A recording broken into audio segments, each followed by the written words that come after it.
Hey there, United students. Pastor Logan here, bringing you our study of James, chapter 3. If you have not done so, I encourage you to go back and look at chapters 1 and 2 videos here on this YouTube page. And we're going to skip ahead to verses 13 through 18 of chapter 3. We'll cover the first 12 verses of chapter 3 in our next 303, which is coming up October 23rd. Hope to see you there. Verse 13 through 18 of chapter 3 of James is talking about two kinds of wisdom. Right? And there is earthly wisdom and there is heavenly wisdom. Earthly wisdom is what we see, as James describes it, as maybe disorderly, wickedness, but ultimately it seeks selfish human ends. It's self-serving.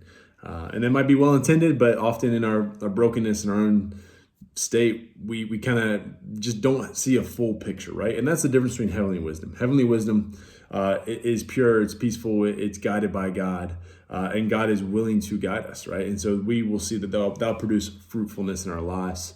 So we can talk about those spiritual fruits that we hope to see.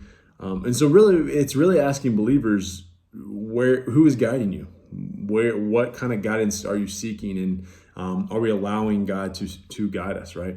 And this is actually a spiritual discipline. And that sounds weird, like listening and guidance, but letting God guide us is actually the discipline of practicing guidance, which is experiencing this interactive friendship with God and allowing Him to guide us towards purpose and direction in our lives.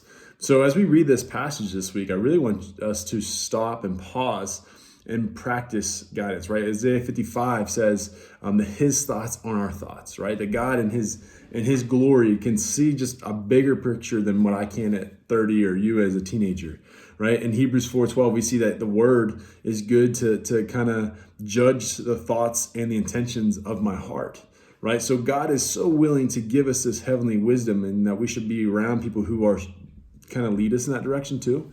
God is in the business of using scripture and people in our lives to guide us and hopefully towards heavenly wisdom. So 3 questions to consider this week is, who do you go to for guidance, right? Generally, this is going to be someone who is trustworthy in your life. And I just want you to share with the group, who is it that you go for guidance? Who do you go to for guidance? And then second question to that is, what type of guidance do they give? Would you consider it an earthly wisdom, or would you consider it a heavenly wisdom? No judgment on that, but just wondering, what is that characteristic that makes their wisdom or their guidance worthwhile? Right. And the third and final question for us is, if we're practicing guidance, which is interaction in this friendship with God, letting Him lead us, what is an area or what's a situation in your life where you could really use some guidance from God, right? And I just want to encourage you, share boldly with this group. You guys have built enough connection now that this is a safe space.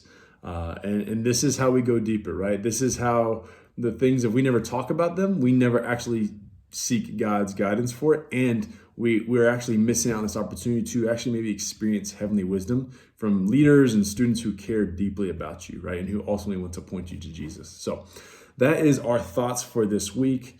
Good luck as you dive into this. You guys are doing a great job. I've been hearing so many amazing stories about your small groups. Can't wait to come see yours next time. Love you guys. See you next time.